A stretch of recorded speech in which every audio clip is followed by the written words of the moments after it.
Hello listeners, welcome to script Telugu podcast. నా పేరు విజయపల్ల. ఈరోజు మనం డిస్కస్ చేసుకోబోయే మూవీ నేమ్ కేజీఎఫ్. నేను అసలు పార్ట్ 1 కూడా ఎప్పుడు డిస్కస్ చేయలేదు, అందుకని ఇందులో part 1 plus part 2 also part 3 గురించి డిస్కస్ చేసాం నేను, నా ఫ్రెండ్ కిరణ్. అలాగే ఇందులో పూరి జగన్నాథ్ బిజినెస్ మ్యాన్ గురించి, తర్వాత కేజీఎఫ్కి ఉన్న రిలేషన్ ఏంటి, business మ్యాన్లో Mahesh Babu character arc ఎలా ఉండింది, రాకీ బాయ్ క్యారెక్టర్ ఆర్క్ ఎలా ఉండింది, ఈ రెండు మధ్యన సిమిలారిటీస్, పూరి జగన్నాథ్, ప్రశాంత్ నీల్, రాజమౌళి వీళ్ళు ముగ్గురు టేకింగ్ల గురించి చాలా ఇన్ డెప్త్ అనాలిసిస్ మేము డిస్కస్ చేసాం. మీకు ఇదంతా నచ్చుతుందని ఆశిస్తున్నాను. లాస్ట్ దాకా వినండి, మీకు మంచి ఇన్ఫర్మేషన్ తెలుస్తుంది. అంటే లెట్ స్టార్ట్ విత్ 1. యాక్చువల్గా అంటే పాడ్కాస్ట్లో అసలు నేను కూడా ఎప్పుడు 1 గురించి డిస్కస్ చేయలేదు. నా ఇన్స్టాగ్రామ్లో కొన్ని పోస్టులు పెట్టాను కేజీఎఫ్ 1 గురించి, అండ్ మ్యూజిక్ అక్కడక్కడ వాడుకున్నాను కేజీఎఫ్ది నా అనౌన్స్మెంట్లు ఏమైనా లైక్ స్టోరీ అనౌన్స్మెంట్ వాటి గురించి కోసం. So first let start with 1 release అయ్యి ఒక 3 years ప్లస్ అయ్యింది. మనందరం కూడా ఎవరో టీవీలో హాల్లో చూడలేదు, మనం అందరం కూడా టీవీలోనే చూసాము. ప్రైమ్లో వచ్చిన తర్వాతే చూసాము. మన ఫ్రెండ్స్లో చూసిన వాడు ఒక ప్రదీప్ ఒక్కడే హాల్కి వెళ్ళి చూసిన వాడు ఎలా ఉందా ప్రదీప్ అడిగాను అప్పుడు, ఎలా ఉందిరా కేజీఎఫ్ అంటే బాగానే ఉంది అన్నాడు. అంటే చాలా బాగుందిరా నువ్వు వెళ్ళు అని చెప్తే నేను డెఫినెట్గా వెళ్ళేవాడినేమో, కానీ వాడు బాగానే ఉందిరా అనేసరికి నేను ఓకే బాగానే ఉందేమో కన్నడ డబ్బింగ్ కదా నేను లైట్ తీసుకున్నాను. రివ్యూస్ కూడా చదవలేదు, ఎందుకంటే అసలు హైప్ ఏం లేదు దానికి 1కి. అందు వచ్చింది ప్రైమ్లో వచ్చాక చూశాను. చూసిన తర్వాత నాకు పిచ్చగా నచ్చింది. నీకు చెప్పాను కూడా, నీకు చెప్పి అందరికీ చెప్పాను, అందరికీ చెప్తూ అసలు మీరు అందరూ కూడా నవ్వారు. లైక్ ప్రదీప్ అన్నాడు బాగానే ఉంది కదా, మళ్ళీ అదే అన్నాడు బాగానే ఉంది కదా, బాగానే ఉందని చెప్పాను కదా నేను అన్నాడు. అరే బాగానే ఉంది అనడం వేర్రా, అసలు సూపర్ ఉండ అందం వేర్రా, అసలు 1 అంత బాగుందిరా అది ఇది అంటే అదే బాగానే ఉంది కదా అన్నాడు. మీ అందరికీ చెప్తే అప్పుడు నువ్వు చూసావు, నీ వ్యూ ఏంటి అప్పుడు, నువ్వు నాకు తెలిసి నీ వ్యూ ఏంటో, బట్ జనాలకు తెలియాలి కాబట్టి యూ టెల్ మీ అబౌట్ 1. నాకు 1 నచ్చలేదు, టు బి కంప్లీట్లీ ఆనెస్ట్. నాకు ఒక 4-5 సీన్లు నచ్చాయి, కానీ నాకు ఓవరాల్గా మూవీ కోసివ్గా లేదనిపించింది, నాకు జెల్ కాలేదనిపించింది. లైక్ ఆ ఎడిటింగ్ స్టైల్ కొత్త, ఆ ప్యారలల్ ట్రాక్లే బేసికల్గా మల్టిపుల్ టైమ్ లైన్స్ ఒకే షాట్లో చూపిస్తాడు. సో దాన్ని క్రాస్ కటింగ్ ఎడిటింగ్ అని నా ఎడిటర్తో నేను మాట్లాడుతుంటే అతను చెప్తున్నాడు అనమాట. బేసిక్గా ఇంకో టర్మినాలజీ ఉంది దీనికి 3 types ఆఫ్ ఎడిటింగ్లో ఒక్కసారి అంటే ప్రశాంత్ నీల్ ప్రొఫెషన్ ఎడిటర్గా కాబట్టి ఏం చేస్తున్నాడంటే ఆ ఎడిటింగ్ని ఎలా చేశాడంటే ఒకే ఎలివేషన్ని ముగ్గురు ఇస్తున్నారు. అక్కడ తల్లి ఇస్తుంది, చాచా ఇస్తాడు, ఇక్కడ హీరో ఓన్గా ఈ హీరో ఇచ్చుకుంటూ ఉంటాడు అక్కడ నించుని చెయ్యెత్తి ఏదో ఒకటి. And it need not be for the same scene, అదే it could be for the same character. తల్లిచ్చే ఎలివేషన్ ఆమె సందర్భంలో ఆమె పిల్లోడికి, చాచా ఇచ్చిన క్యారెక్టర్ వాడు చిన్నప్పుడు వాడికి, ఈడిచ్చుకుంటుంది వీడికి. కానీ ముగ్గురు కలిసి కట్టుగా ఇచ్చే హై మాత్రం ఒక సీన్కే. అదే లైక్ వాటికి ఇంకే సినిమాలు ఉన్నాయి ఇలాగా, లైక్ ఇలాంటి మల్టిపుల్. లేదు ప్రశాంత్ నీల్ ఒక్కడే నాకు తెలిసి సక్సీడ్ అయ్యాడు. ఎవరు తీసినా కన్ఫ్యూజన్ అయిపోయేది అది ఫ్యూచరా ప్రజెంటా ఏంటి అనేది. కానీ ఇక్కడ ఏంటంటే డైలాగులతో బేసిక్గా ముందు నడిపించాడు స్టోరీని మొత్తం. ఆ డైలాగులు అసలు చాలామంది డైలాగ్స్ గురించి తక్కువ మాట్లాడతారు, ఎందుకంటే అక్కడ ఎలివేషన్ అంతలా అయిపోయింది, అంత టాప్ అయిపోయింది. కానీ ఎలివేషన్తో పాటు మ్యూజిక్ డైలాగ్ కూడా యాడ్ అవ్వడం వల్ల మనకు అంత ఇంపాక్ట్ అనిపిస్తుంది నాకు తెలిసి.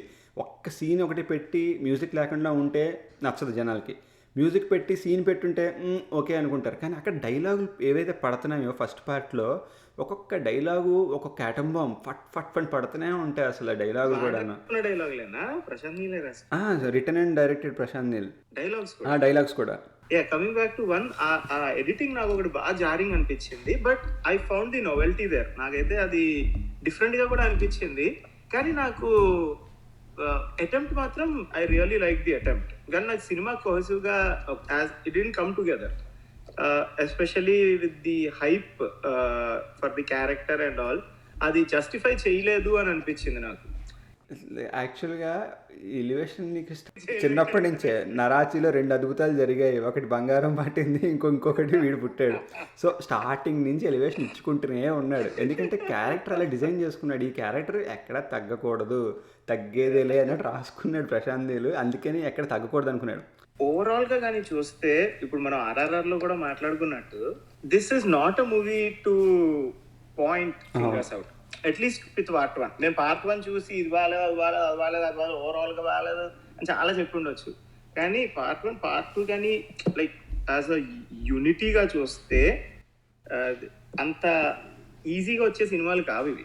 These are like different kind of films. Yeah.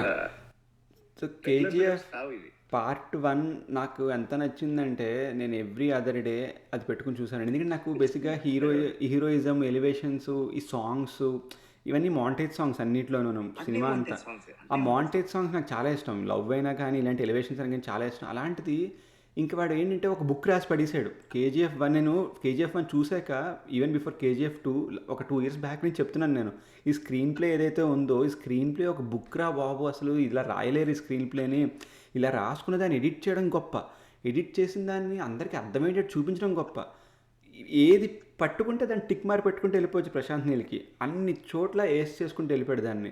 అక్కడ ఫుల్ మార్క్స్ పడిపోయాయి నాకైతే. ఎందుకంటే ఒక షార్ట్ ఫిలిం తీయడానికి నేను చాలా కష్టపడ్డాను, ఒక స్టోరీ రాయడానికి ఎంతో ఆలోచించాను. కానీ ఒక 3-4 ప్లాట్లు కలిపి ఒక స్టోరీ క్రియేట్ చేసి నరాచిలో ఇదంతా చూపించి హీరోయిజం తగ్గకుండా పెట్టి పాటలు కూడా బాగుండేలా చూసుకుని ఎడిటింగ్ చూసుకుంటూ ఎలివేషన్ ఇచ్చుకుంటూ 2.5 hours బోర్ కొట్టించకుండా ఫస్ట్ పార్ట్ తీసాడు అంటే మనిషి, సెకండ్ పార్ట్ మీద నాకు నమ్మకం కుదిరింది. ఎస్ తీస్తాడు వీడు, ప్రశాంత్ నీల్ కుమ్ముతాడని.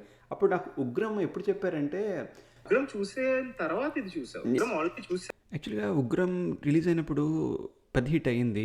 కానీ నాకు తెలిసిన వాళ్ళందరూ ఉగ్రం చూడు అంటే నేను యూట్యూబ్లో చూశాను కొన్నాళ్ళు అయ్యాక.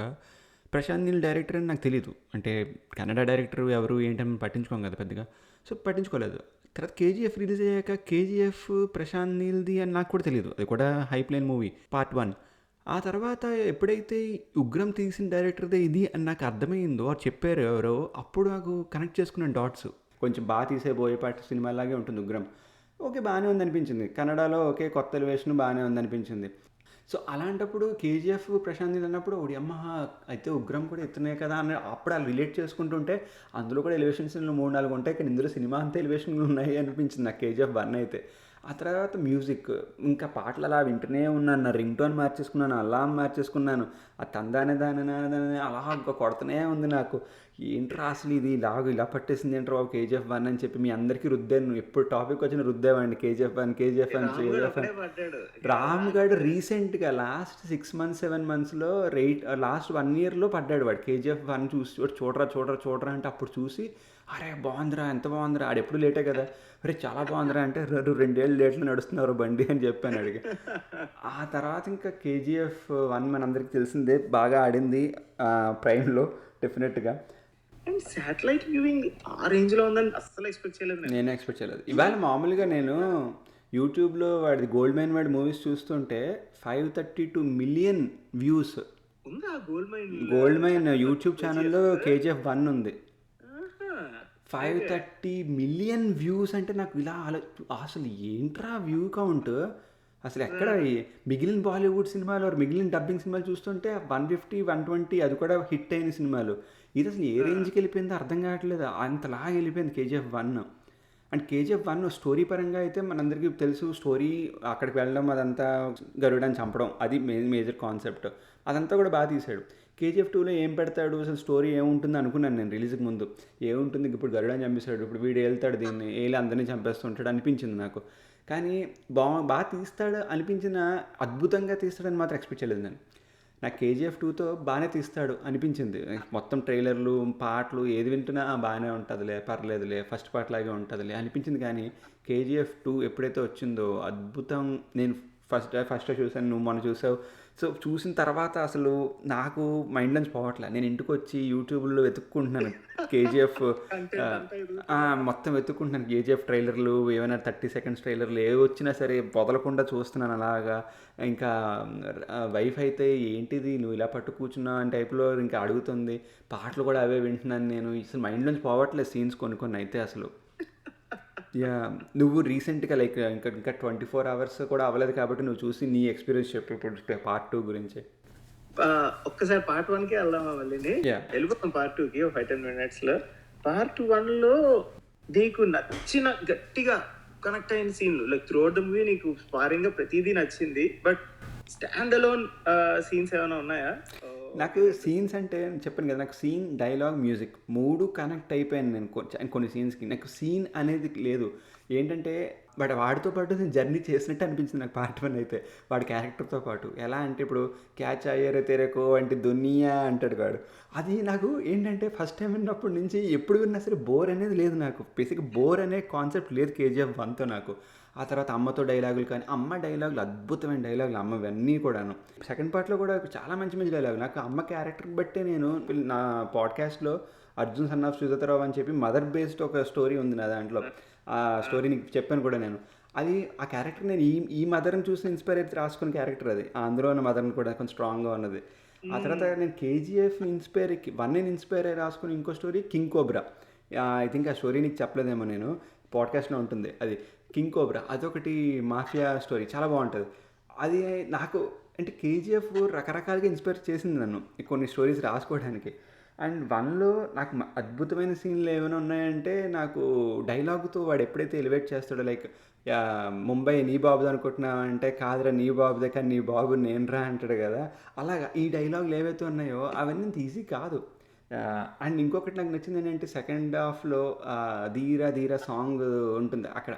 నువ్వు సరిగ్గా ఆలోచిస్తే అంటే లాజిక్గా ఆలోచిస్తే ఆ సాంగ్ ఏదైతే ధీరా ధీరా సాంగ్ వస్తుందో ఆ సాంగ్కి అక్కడ జరిగే సిచ్యువేషన్కి సంబంధం ఉండదు.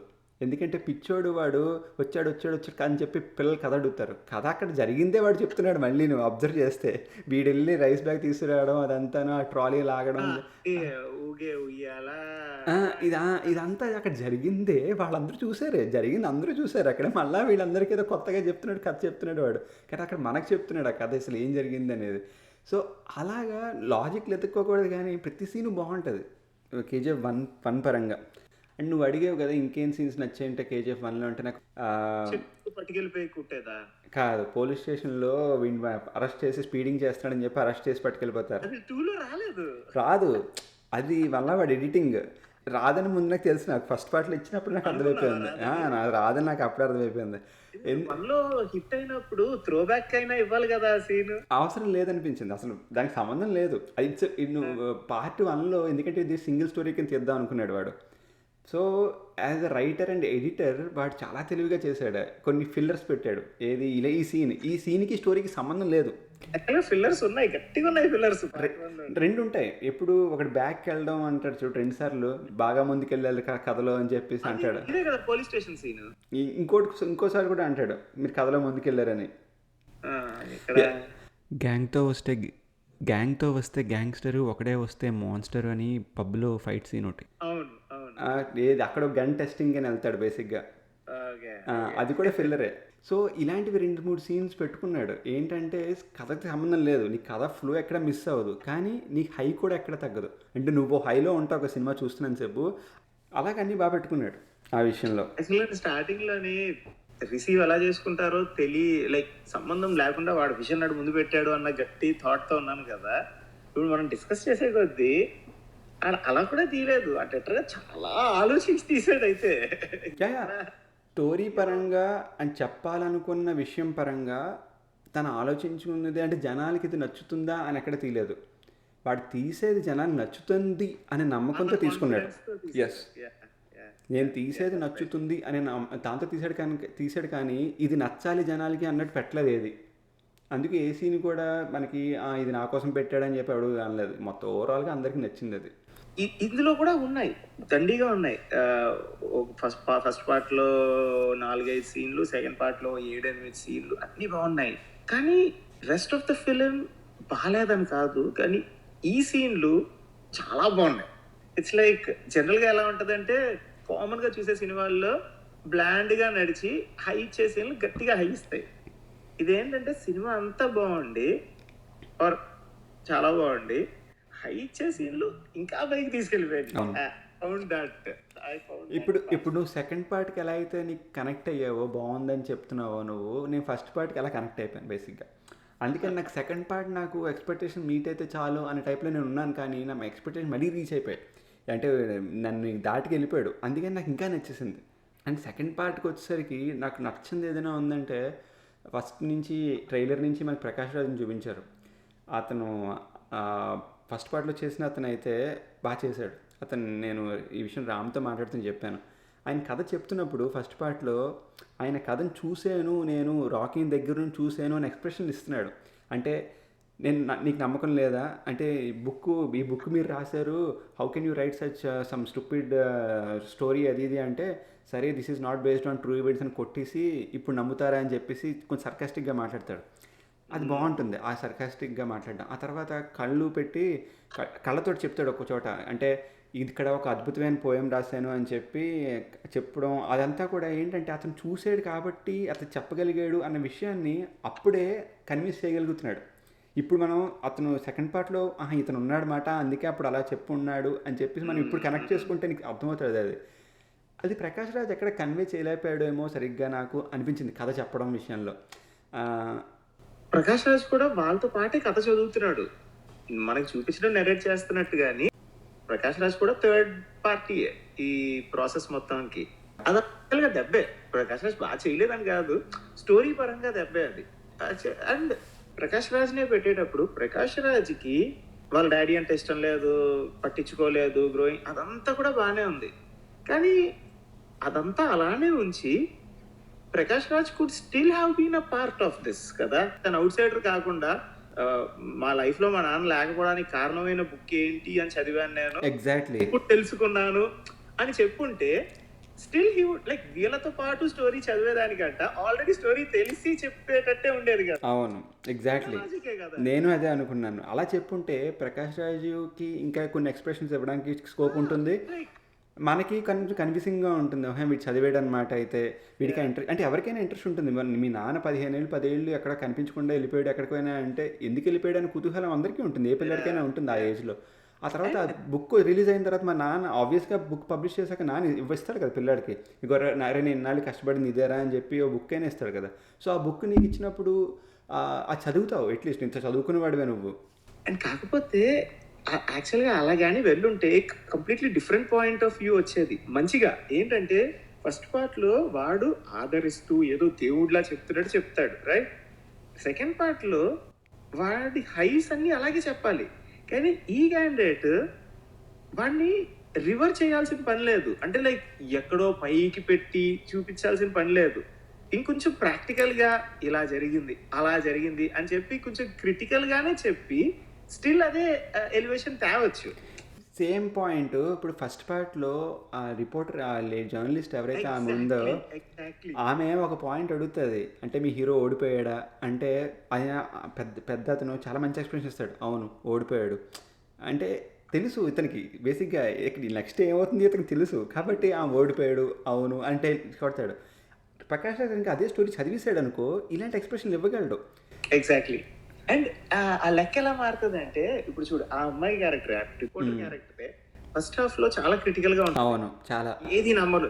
సెకండ్ హాఫ్ కి వచ్చేసరికి యాటిట్యూడ్ మారిపోయింది, చెప్పండి ఇంకేమైంది ఇంట్రెస్ట్ అదంతా ఉంటది. సో ఆ టోన్ అక్కడ మారినప్పుడు ఈ నెరేటర్ టోన్ కూడా మార్చొచ్చు. ఇప్పుడు ఏంటంటే పేరుకి ప్రకాష్ రాజ్ వచ్చాడు కానీ he tried to do the same thing that his dad did. అది కొంచెం స్టైల్ మార్చొచ్చు. Other than that Prakash Raj did a good job యాక్చువల్గా యాక్టింగ్ స్టైల్. ఇంకోటి ఏంటంటే ఏదో డిస్కషన్ లో కూడా విన్నాను, మొమెంటమ్ వెళ్తూ వెళ్తూ వెళ్తూ వెళ్తూ ప్రకాష్ రాజ్ గారు రాగానే పర్లేదు ఒక 2-3 minutes బ్రీతింగ్ స్పేస్ అనమాట. ఎందుకంటే అది కొద్దిగా వెళ్ళిపోతుంటది, ఈ రాగానే మళ్ళీ చిన్న బ్రీతింగ్ స్పేస్, లైక్ జనాలకి అందరికి బ్యాక్గ్రౌండ్ మ్యూజిక్ కూడా. మ్యూజిక్ అసలు ఇంత ఎక్స్టెన్సివ్ మనం ఈవెన్ రీసెంట్ గా భీమ్లా అఖండ మాట్లాడుకున్నాం ఎంత ఇంపార్టెంట్ బ్యాక్గ్రౌండ్ మ్యూజిక్ అయిపోయింది అని.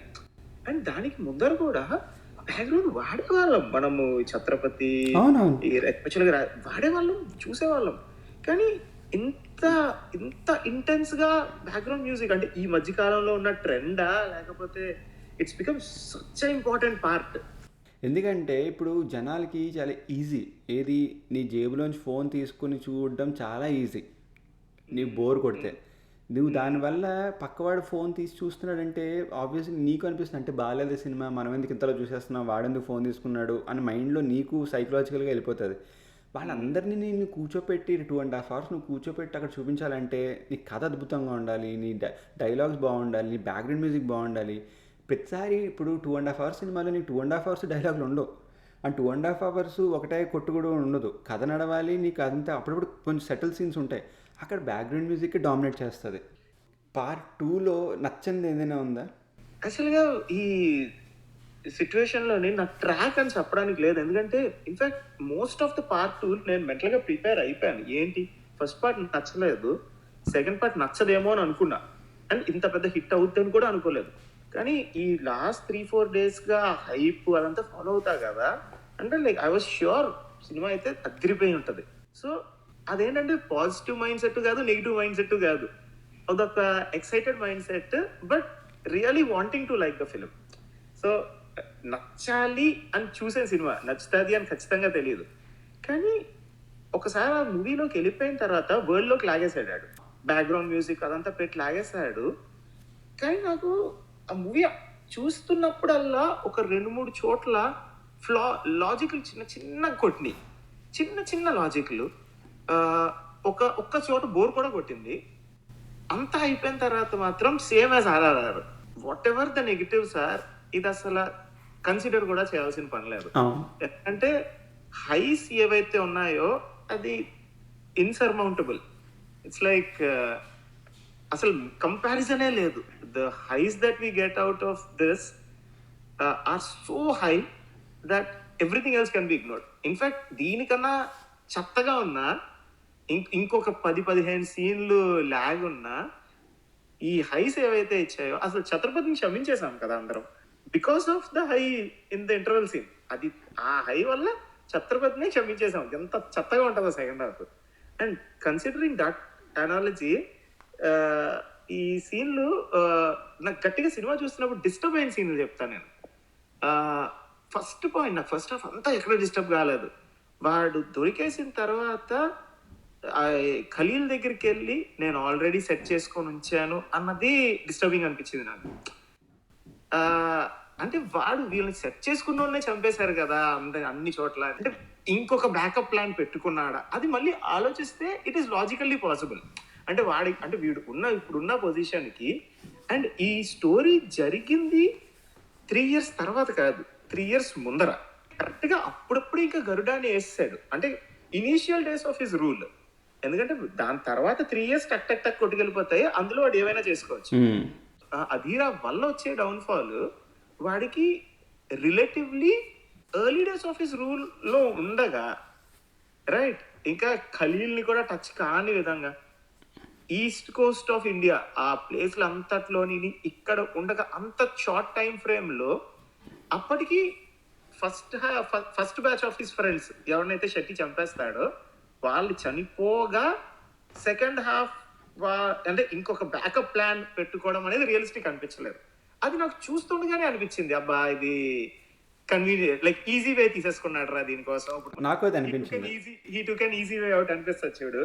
అంటే ఇంకొంచెం ఆలోచించి ఇంకేదైనా పెట్టొచ్చేమో, but he took an easy way out. But it was forgettable, like అవసరం లేదులే, అంటే ఈ పాయింట్ పట్టుకొని వేలాడాల్సిన పని లేదు, అదొక్కటి నచ్చలేదు. అండ్ మెహబూబా పాట నచ్చలేదు నాకు, ఐ డోంట్ నో వై. నేను విన్నాను కూడా, and I wanted to hear that song, కానీ నాకు అది ఫ్లోన్ బ్రేక్ చేసింది అనిపించింది ఆ పాట. మెహబూబా పాట బేసిక్గా నాకు సినిమా హాల్లో ఫస్ట్ టైం విన్నాను నేను, హాల్లో బయట ముందు వినలేదు. వచ్చినప్పుడు నిజంగానే కొంతమంది వెళ్ళారు, బాత్రూమ్ బ్రేక్లో దొరికింది వాళ్ళందరికీ. In fact that was the only time when people took their phones out. Exactly, ఎందుకంటే చాలా మందిని గమనించాను ఫోన్లు బయటికి. అది అందుకే ఇచ్చాడేమో ఆ పాట కూడా అక్కడ. బేసిక్గా మంచి పాటే అది, ఆ పాట బాగోదు అని కాదు, మంచి పాటే. కానీ ఆ టైంలో ఇంకేంటంటే బ్రీతర్ ఇచ్చాడు బేసిక్గా అందరికీ, ఓకే కొంచెం బ్రేక్ తీసుకుంటారు, ఒక 2 minutes బ్రేక్ తీసుకుంటారు అన్నట్టు పాట పెట్టాడు అక్కడ. తర్వాత మళ్ళీ హైకి వెళ్ళిపోయింది సినిమా. ఈ 2 చోట్ల నాకు లాజికల్ గా అదొకటి లాగింది. అండ్ యాక్చువల్లీ అందులోనే the way he shows that కదా కన్విక్షన్. ఇప్పుడు చూడు, సంజయ్ దత్ ఫైర్ లో నడుచుకుంటూ వచ్చేస్తాడు, impossible, logically not possible, but his attire is such, maybe his just covered, కానీ అది కూడా స్లోమోలోనే నడుచుకొస్తాడు కదా, ఫాస్ట్ గా రాడు. మన కలాష్నికోవ్ ఆడు ఉంటాడు, ఈడు ఉంటాడు, ఆడు తగ్గడు, ఈడు తగ్గడు, లైక్ చూడు జనాలు చుట్టుపక్కల అందరూ పడిపోతూ ఉంటారు, వీడికి బుల్లెట్ ఒకటి తగులుతుంది లాస్ట్ మూమెంట్ టైంలో, like yeah. But this is not that కదా, this is not a movie for that. కానీ ఒకటి దాని వల్ల ఇదేదో చిన్న లైక్ ఇదేం బాలేదు, ఇది హీరోయిజం ఎలివేషన్ అనడానికి కూడా లేదు. ప్రశాంత్ నీల్కి 10/10 అయితే ఇచ్చేయగలను ఈ మూవీకి. బాబు ఎందుకంటే నాకు ఎఫర్ట్ తెలుసు ఎంత పెట్టాలి అనేది, అండ్ ఎంత ఎంత ఎఫర్ట్ పెడితే ఇంత అవుట్పుట్ వస్తుంది అనేది కూడా నాకు అర్థమైంది ఆ మూవీ చూస్తే. It's not about money, it's about that effort. Money ఎంతైనా పెట్టండి, ఇప్పుడు 500 కోట్లు 100 కోట్లు పక్కన పెట్టేసే వాళ్ళు ఎంత పెట్టారనేది. బట్ ఎఫర్ట్, డబ్బులు ఇచ్చిన ఎఫర్ట్ పెట్టని డైరెక్టర్లు యాక్టర్లు ఉన్నారు మన మన ఇండస్ట్రీలో, ప్రతి ఇండస్ట్రీలోనూ. ఇంత ఎఫర్ట్ పెట్టి అసలు ఇంత అద్భుతమైన కథ, స్టోరీ లేదనుకుంటారు ఎవడైనా ఫస్ట్ పార్ట్ చూస్తే. ఏముందిరా వీడు వెళ్ళి మనం కొట్టేయడం అదంతా, I'm one of those. Yeah story ఏం లేదనుకుంటారు. కానీ ప్రతి డాట్ డాట్ డాట్ అన్నీ కవర్ చేసుకుంటూ, హై మూమెంట్స్ అన్ని చూపించుకుంటూ, మ్యూజిక్తో కుమ్ముతూ, బ్యాక్గ్రౌండ్ మ్యూజిక్తో కుమ్ముతూ, డైలాగులతో కుమ్ముతూ, అంటే ఏంటంటే నువ్వు ఇచ్చిన ప్రతి దాంతో కొడుతున్నాడు.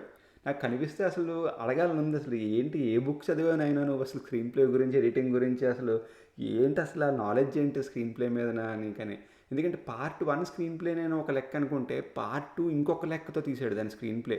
ఎందుకంటే నాకు స్క్రీన్ ప్లే మీద ప్రాణం. నాకు స్టోరీ ఎప్పుడు ఇంపార్టెంట్ కాదు. నాకు స్క్రీన్ ప్లే బాగుంటే, నువ్వు చెప్పే బుల్లి కథ అయినా ఈ చిన్న కథ అయినా స్క్రీన్ ప్లే బాగుంటే ఎంతమందికి నచ్చుతుంది. అదే చేశాడు. ఇప్పుడు ఈ కథను ఆలోచించుకుంటే నథింగ్, స్ట్రైట్గా తీసుకుంటే వెళ్ళిపోయానికి ఇదే కాదని అట్టర్ ఫ్లాప్ అవుతుంది.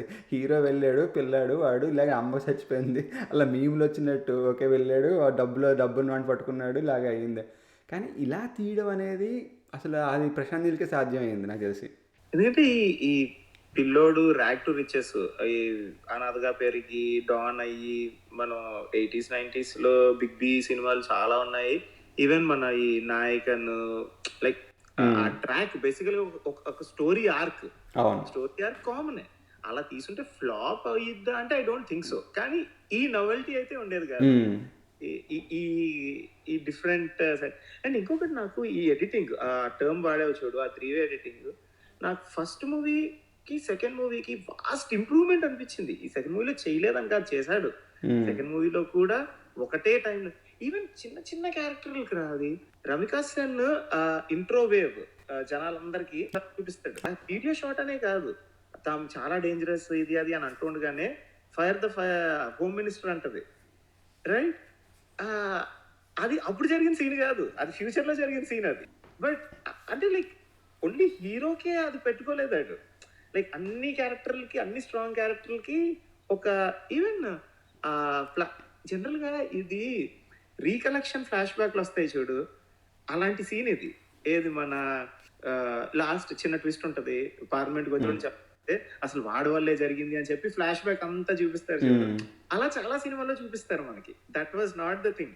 కానీ ఇక్కడ అలాంటిది కాదు. ఈవెన్ స్టోరీ చెప్తుండగానే మల్టిపుల్ టైమ్ లైన్స్ ని చూపించడం, to take the story forward again.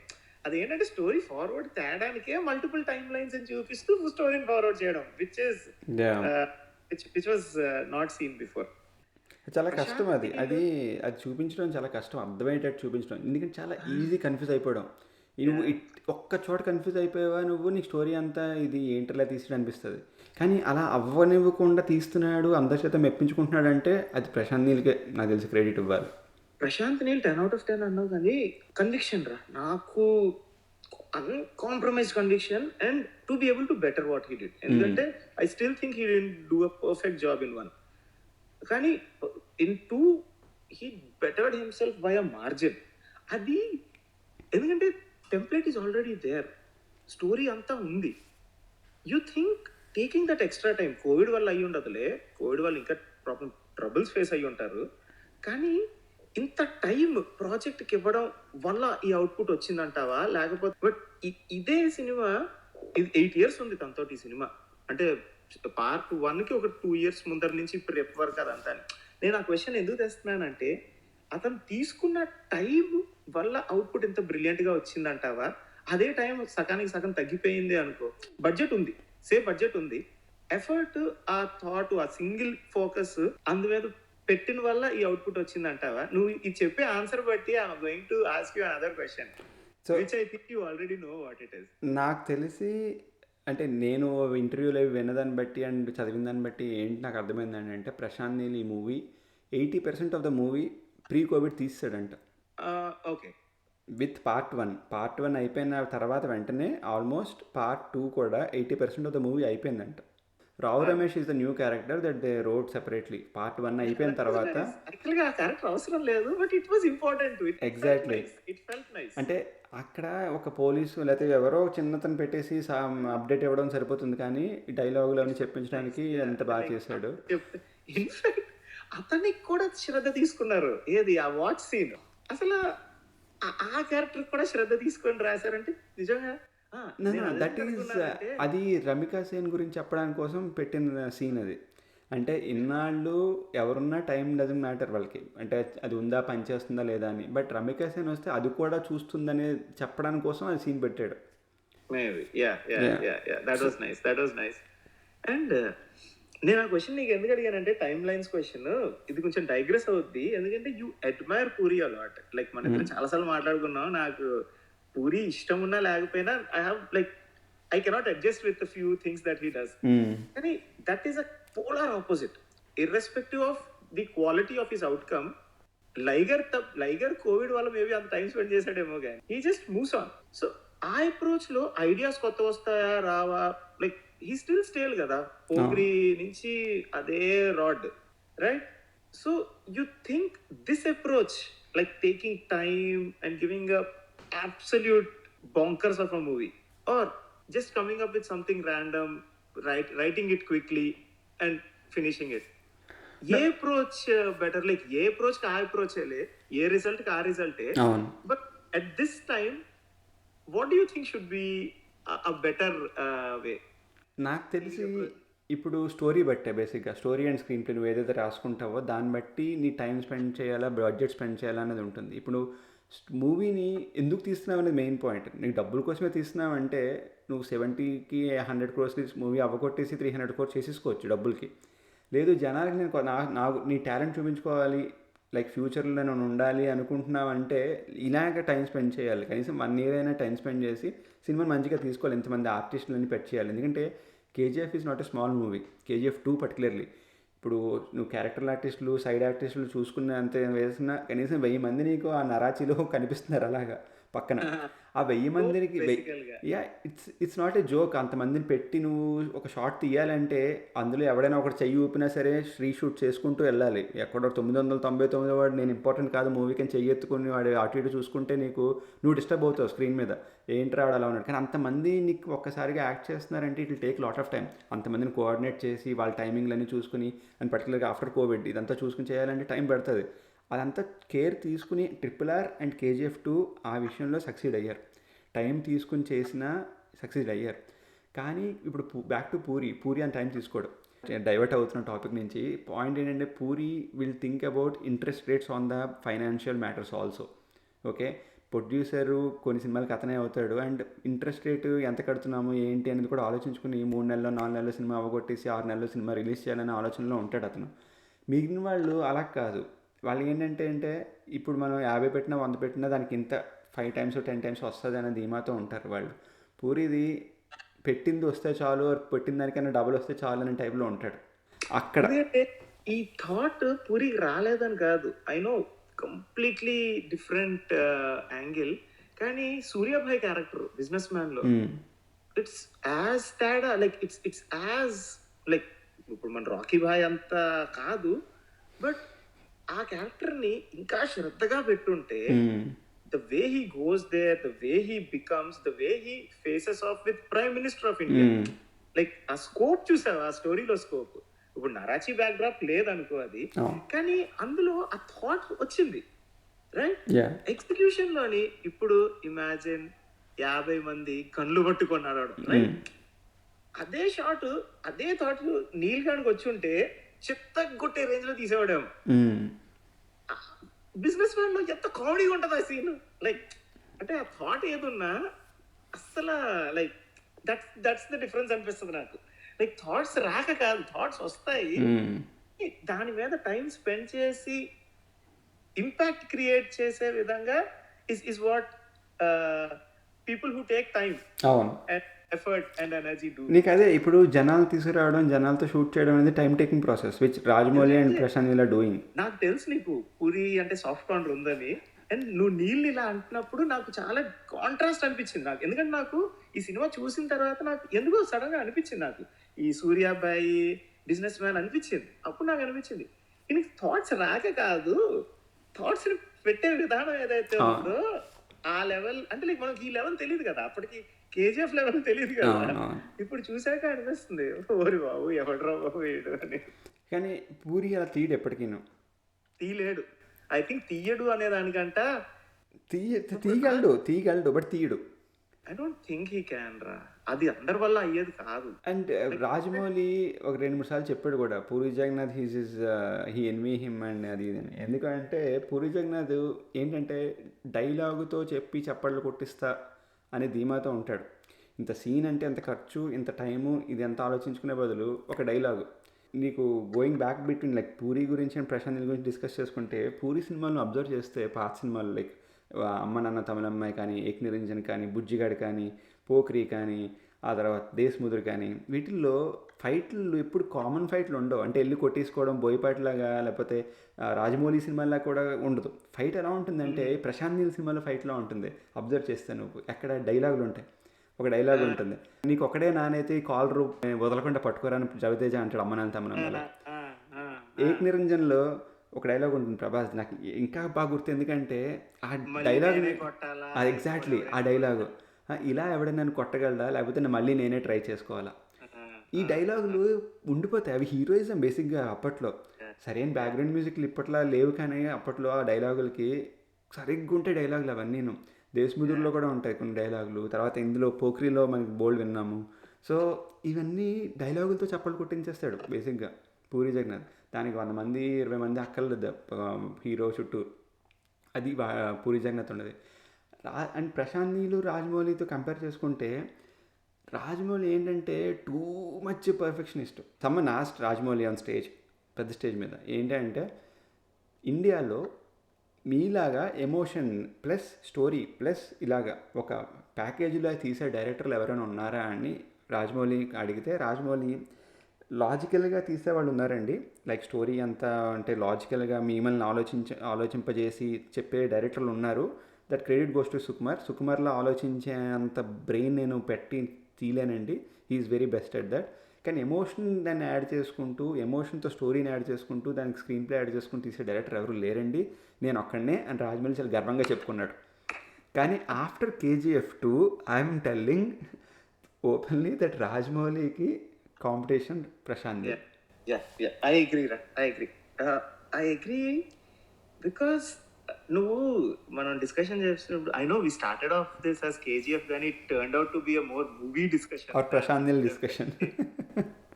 నువ్వు స్టార్టింగ్ లో అన్నావు చూడు, it's a package of dialogues and music and drama.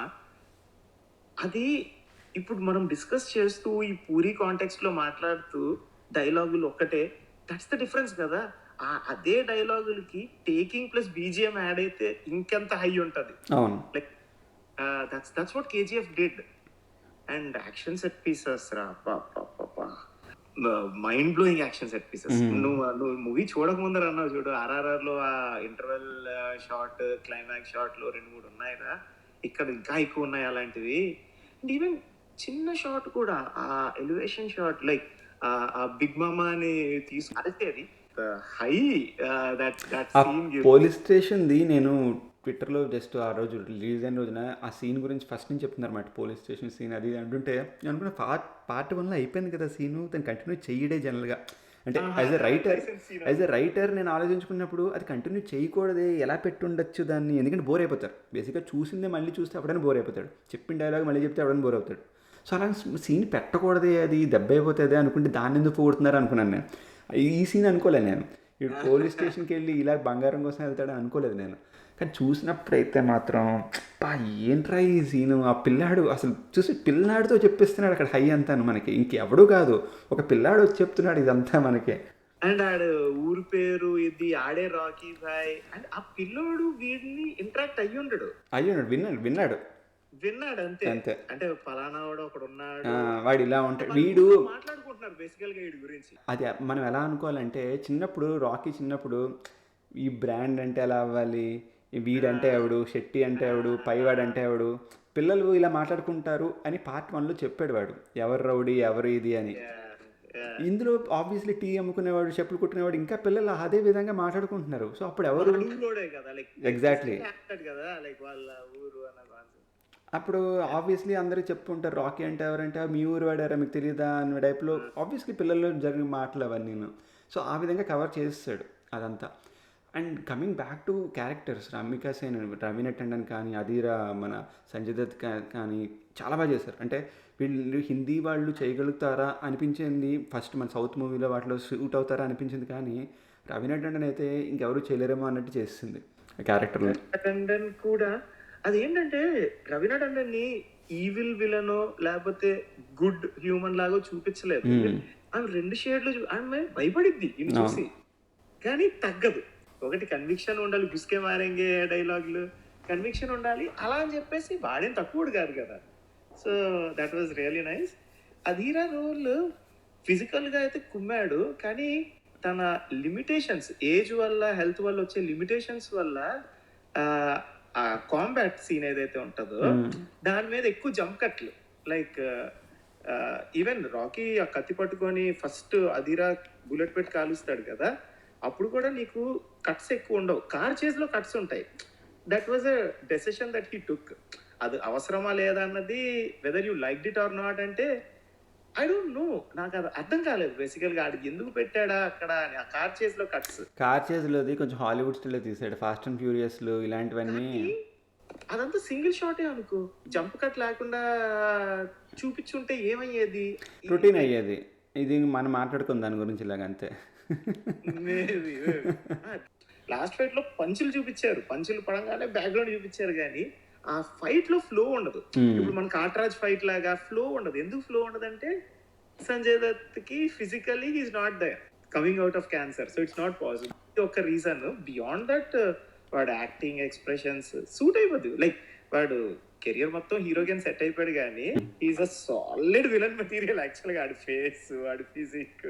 Yeah, so characters పరంగా అందరూ బాగా చేశారు. And editing, screen play, story routine and దాన్ని ఎలా తీసాడు అనేది విషయంలో ప్రశాంత్ నీల్ అండ్ ఎడిటర్ కుర్రాడు అంట కదా, 20 years కుర్రాడు. నాకు ఇంకా అనిపిస్తుంది లైక్ ఎంత ఇచ్చుంటాడా అని. ఐ థింక్ ప్రశాంత్ నీలే చేస్తుంటాడేమో అనిపించింది. Coming back to that point, యాక్చువల్గా నా పాయింట్ నువ్వు లేపుతావు అనుకున్నాను, లేపావు. నేను ఇంటర్వ్యూ చూశాను ప్రశాంత్ నీల్ది. అప్పుడు ఒక క్వశ్చన్ అడిగాడు, you being an editor and you being an director, you being your writer, so it's very easy for you to edit your film అని. నేను చూసాను ఇంటర్వ్యూ, జడ్జ్మెంట్ పోతుంది. నేను ఎక్స్ప్లెయిన్ చేస్తాను ఎందుకు అది నీకు చెప్తాను అనేది. నేను నా షార్ట్ ఫిల్మ్ రాసుకున్నాను, తీసుకున్నాను, రైటర్గా అంతా రాశాను కదా. ఎడిటర్తో మాట్లాడుతున్నప్పుడు ఎడిటర్ అన్నాడు, భయ్యా ఈ సీన్, ఈ డైలాగ్ కట్ చేస్తున్నాను, ఈ సీన్ కట్ చేస్తున్నట్టే, ఆ డైలాగ్ సరైన డైలాగ్ రాసాను అది అంటే, నువ్వు రైటర్గా ఆలోచిస్తున్నావు, ఎడిటర్ జాబు నువ్వు నేను నీకు యాంటీ, నేను ఇక్కడ నా జాబ్ నేను చేయాలి, ఇక్కడ నీకు అన్నీ బాగుంటాయి, అందుకే నువ్వు రాసుకున్నావు, నువ్వు తీసుకున్నావు, అన్నీ అలా చూపిస్తే జనాలకు నచ్చదు, జనాలకి ఏం నచ్చుతుందో అది నేను చూడాలి, సో నువ్వు అక్కడితో వదిలేస్తే నేను ఇది పెట్టలేను, ఇది ఇంతవరకే పెట్టగలను అని చెప్పేసి నా ఎడిటర్ చెప్పాడు. సేమ్ థింగ్ అదే చెప్పాడు ప్రశాంత్ నీల్ కూడా. నేను ఎడిటర్గా నా సినిమాని చూసుకుంటే కనుక సినిమా 3 hours పైన ఉంటుంది, లేకపోతే నేను ఏవో ఉంచేస్తాను జనాలకి ఏం నచ్చింది. అందుకే ఫస్ట్ కట్ ఎప్పుడు బయట ఎడిటర్కి ఇచ్చాక తర్వాత చూసి చెప్తాడంట, అంతేకాని అతను చేయనని చెప్పాడు. 19 years ఎలారా?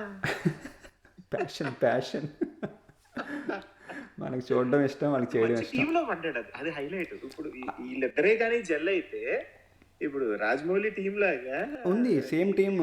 అదే అన్నాడు కదా, అది కూడా అన్నారు, సేమ్ టీం. ఇప్పుడు రవి బసూర్నే ఫస్ట్ ఉగ్రం నుంచి కంటిన్యూ చేస్తున్నాడు, and that was his debut. Ravi Basrur Ugramm debut. So same టీమ్నే వాడతానని చెప్పాడు. అంటిల్ నేను అనుకున్నది అవుట్పుట్ నాకు ఇవ్వట్లేదు అనిపించే వరకు నేను వాళ్ళనే కంటిన్యూ చేస్తాను అన్నాడు. సో ఆబ్వియస్గా వాళ్ళే కంటిన్యూ అవుతారు, సేమ్ అదే కెమెరామ్యాను, అదే మ్యూజిక్, అదే editing, which is key for any movie. So ఆ ముగ్గురు సెట్ అయిపోతే ఇంక అన్ని సెట్ అయిపోయినట్టే. అండ్ పోస్ట్ క్రెడిట్స్ చూసావా? చూసాను 3. నువ్వు చెప్పావు నాకు అర్థమవుతుంది హింట్లు ఇస్తున్నాడు అని. నేను ఆ పాయింట్ ఆఫ్ వ్యూలో వెతికాను కానీ నాకు అనిపించలేదు. చూసాక అప్పుడు ఆలోచిస్తే అనిపించింది కానీ సేమ్ సేమ్ చూస్తూ ఉండగా నాకు అనిపించలేదు ఎక్కడని. నాకు అంటే పోస్ట్ క్రెడిట్స్ ఉన్నాయని నాకు తెలుసు కాబట్టి ఓకే. నాకు తెలుసు.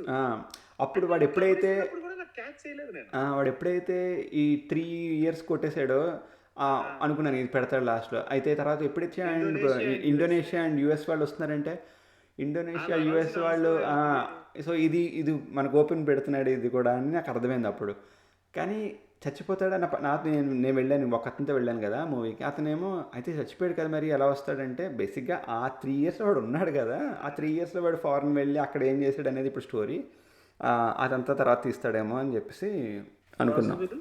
అండ్ ఆ లాస్ట్ లో వాడు ఏం పంపిస్తాడు ఫ్యాక్స్, నేను ఇండియన్ ఓషన్ నుంచి ఇంటర్నేషనల్ వాటర్స్ కి వెళ్ళిపోతున్నాను, నన్ను మీరు ఇంకేం చేయలేరురా, నన్ను కాల్ చేయండి అన్న ఏం చెప్తాడు. అదే తనే ఫ్యాక్స్ ఏదో పంపుకున్నాడు అంటారు కానీ ఫ్యాక్స్ లో ఏమన్నాడు అని చెప్పలేదు. మేబీ ఇండియన్ ఓషన్ నుంచి ఇంటర్నేషనల్ వాటర్స్ లోకి వెళ్తున్నాడు. ఇంటర్నేషనల్ వాటర్స్ కి వెళ్ళిపోతే ఇదే ఫ్యాక్స్ యుఎస్ వాళ్ళకి వెళ్ళింది కాబట్టి ఈ గోల్డ్ అంతా వాళ్ళు తీసేసుకెళ్ళిపోతారు. Or like the whole agenda there is to capture him. అవును, ఓకే గోల్డ్ కావాలి అనుకుంటే క్యాప్చర్ చేయాలి. No, the agenda is to. అవసరం Agenda is not about gold. Agenda is to catch this guy. Gold పక్కన gold ఉందా లేదా ఎవరికి తెలియదు. గోల్డ్ పట్టుకెళ్ళిపోతుంది రమికాసేన్కే తెలుసు, నాకు తెలిసి అమెరికా అండ్ వాళ్ళకి తెలియదు. ఈజీ కదా ఇప్పుడు ఒక్కడే ఉన్నాడు or nothing like why was capturing not a point. సర్లే చంపేయాలి, అదే యాక్సెప్టింగ్ అండ్ అడ్జస్టింగ్ థింగ్. నా క్లైమాక్స్ లో కేజీఎఫ్ మొత్తాన్ని నాశనం లాజికల్ గా చేయరు. లైక్ ఎవరు లేనప్పుడు అంత ఇన్ఫ్రాన్ ఎందుకు అంటే మేబీ జనాలు ఇప్పుడు వాడే ఫండింగ్ కూడా చేస్తున్నాడు పార్టీకి. జనాలకి ఈమె గవర్నమెంట్ మీద ప్రాబ్లం వస్తుందేమో అని చేయించిందేమో. తప్పేయచ్చు కదా, వాడే లేనప్పుడు ఆ స్టోరీ అంతటిని ఎవరికి తెలియదు, ఎస్పెషల్ గా తెలియదు కదా ఎవరికి. నా కేజీఎఫ్ అన్న దానికే ఈమెకే తెలియదు ఎవరు. లైక్ అంటే లైక్ హయ్యర్ సర్కిల్స్ లో అక్కడక్కడ కొందరికి తెలిసి తప్పితే majority of the public don't know that. They don't need to destroy it. But yeah that's the conclusion కదా. అది ఫస్ట్ పార్ట్ నుంచి అదే స్టార్ట్ చేశాడు కదా మరి. సో అందుకని తెలియకూడదు. It's all fine. Are you excited for KGF 3? Actually I'm not at this time. You still want to enjoy two? Yeah నేను ఇంకా I'm still taking up two. And 3కి అండ్ నాకు యాక్చువల్గా ఫస్ట్ పార్ట్లో నచ్చనిది ఈ నరాచి సెటప్ ఒకటి. It fell too in the face. And నేను ఏవో 2-3 సినిమాలు చూశాను కూడా, నాకు ఎందుకో సిమిలర్ అనిపించింది అలాగా. కానీ ఆ నరాచి సెటప్ రాకీ గానికి ఎంత ఇంపార్టెంట్ అన్నది కేజీఎఫ్లో కనిపించింది. ఇప్పుడు కేజీఎఫ్ 3 అనగానే when they take the same setup outside ఆ హై ఇస్తాదా అని ఆలోచిస్తాను. I'm just thinking as we're talking. కానీ నరాచీలో లేకుండానే ఇప్పుడు ఈ పార్లమెంట్ లోని ఈ సీన్స్ అన్ని ఇనాయత్ ఖలీల్ సీన్లు ఇవన్నీ నరాచీ లేకుండా ఉన్న సీన్లే కదా. సో ఉంది బేసిక్గా ఎబిలిటీ అండ్ స్కోప్ అయితే ఉంది. నీకు ఆ థీమ్ కంటిన్యూ అయ్యింది. ఏది grey and dark theme cinema అంతా కంటిన్యూ అవ్వడం వల్ల అది నరాచియా పార్లమెంటా లేకపోతే అది దుబాయ్లో ఇనాయత్ ఖలీలా అనేది ఎప్పుడూ హిట్ చేయలేకపోయాడు. ఎవ్రీవన్ ఈజ్ లైక్ ఓకే నరాచిలాగే ఉంది ఆ డార్క్ థీమ్. అది ఆ థీమ్ అలా మెయింటైన్ చేసుకుంటూ వచ్చాడు. ఎందుకంటే ఇప్పుడు దుబాయ్ చూపించాడు కదా అని చెప్పి మంచి బ్లూ వాటర్ మంచి అవేం చూపించలేదు అక్కడ. సో బీచ్ కూడా అదో రకమైన బీచ్ లోనే. కానీ ఒకటి నువ్వు గమనిస్తే పార్ట్ 1కి పార్ట్ 2కి కలర్ గ్రేడింగ్ మారిపోయింది. పార్ట్ 1 ఇంకొంచెం బ్రైట్ గా, అవును ఇంకొంచెం బ్రైట్ గా ఉండింది. Part 2 even day time was like more cloudy, more dark, more dark. అవును ఇంకా జీర్ణించుకుంటున్నాను. But I don't say I'm excited for 3. But అది ఎప్పుడు వచ్చినా ఒకవేళ వస్తే I'm sure it will blow. At least ఆ కాన్ఫిడెన్స్ అయితే వచ్చింది 2 చూసాక. ప్రశాంత్ నీకు కాన్ఫిడెన్స్ వచ్చింది. లైక్ అంటే ఏ డైరెక్టర్ అయినా సరే స్క్రీన్ ప్లేని నమ్ముకుంటే టాప్ డైరెక్టర్ అవుతాడు. రాజమౌళి కూడా screenplay based director. Rajamouli స్టోరీలు నువ్వు ఇట్టే చెప్పేస్తావు, 2 minutes చెప్పేస్తావు స్టోరీ ఏంటని. Exactly. So Rajamouli is also screenplay based director and Prashanth Neel main asset screenplay. సో నాకు తెలిసి ఇలాంటి screenplay directors guarantee shine అవుతారు. అండ్ క్రిస్పీ ఎడిటింగ్ కూడా ఉంది. రాజమౌళిలో లేనిది మెయిన్గా క్రిస్పీ ఎడిటింగ్. రాజమౌళి కొంచెం టైం తీసుకుంటాడు స్టోరీలోకి వెళ్ళడానికి, ఆ షార్ట్స్కి వాటికి. మనోడు అసలు ప్రశాంత్ నీళ్ళు అబ్జర్వ్ చేస్తే నాకు పూరీది నచ్చింది. పూరి టేకింగ్ ఏదైతే ఉంటుందో టక్క టక్క టక్క టక్క వెంటనే వెళ్ళిపోతాడు ఆ పాయింట్లోకి. ఫైట్ పెట్టాలంటే టప్పని ఫైట్ పెడతాడు. దాని ముందు సీన్ ఉండాలా అంటే సీను దాంతో కొడుతున్నాడు. ఎక్కడ ఆ త్రీ కటింగ్ ఎడిటింగ్తో కొడుతున్నాడు అక్కడ, దాంతో స్టోరీ నడుపుతున్నాడు. ఎడిటింగ్ టెక్నిక్ తో స్టోరీ నడుపుతున్నాడు. So this is totally new. 2-3 డైరెక్టర్లు కలిపి చేస్తున్న సినిమాని ప్రశాంత్ నీల్ ఒక్కడు అలా తీసుకెళ్ళిపోతున్నాడు ఆ వాళ్ళ ముగ్గురు అసెట్స్ నేను. So he's gonna shine for sure. So అదండి ఈరోజు మా డిస్కషన్ ఆన్ కేజీఎఫ్. మీకు నచ్చిందని ఆశిస్తున్నాను. Thanks Kiran for joining with me on this discussion. మళ్ళీ వచ్చే వారం ఇంకో డిస్కషన్ కాదు, ఈసారి డిటెక్టివ్ అలెక్స్తో ముందుకు వస్తున్నాను. అప్పటిదాకా గప్చప్.